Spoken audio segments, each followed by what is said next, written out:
Préféré est avec nous sur France Bleu Poitou. Il s'appelle Patrick Citeau. Il nous raconte les histoires du Poitou. On atterrit aujourd'hui à Roiffet.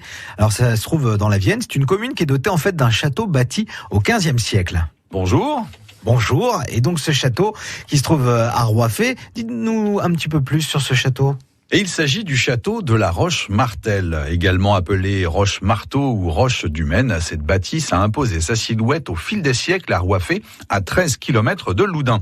Véritable porte d'entrée en Saumurois, le château surplombe la plaine loudunaise. Il est situé entre trois régions, Poitou, Anjou et Touraine. La Roche-Martel occupe ainsi pendant longtemps une situation stratégique. D'accord. Et à quand remonte sa construction ? Eh bien, un premier château fort, il voit le jour en 1023. Il aurait appartenu à Foulques Nérat, duc d'Anjou et ancêtre des Plantagenets.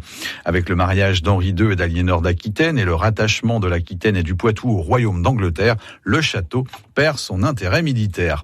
Richard Cœur de Lion s'en sépare, le château tombe peu à peu dans les oubliettes de l'histoire. Au début du XVe siècle, la prestigieuse forteresse est en ruine. C'est alors qu'il tombe dans le patrimoine de la famille Martel. Oui, mais que vont-ils faire de la forteresse abandonnée ?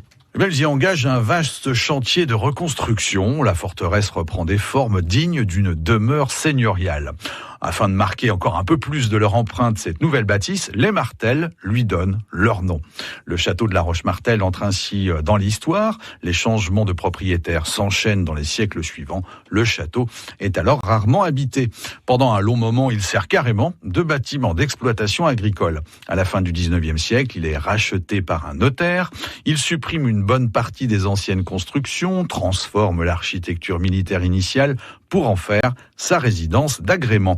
Il conserve néanmoins le châtelet d'entrée et l'armature de l'ancien pont-levis que l'on peut encore voir de nos jours. La demeure est finalement inscrite à l'inventaire supplémentaire des monuments historiques en 2005.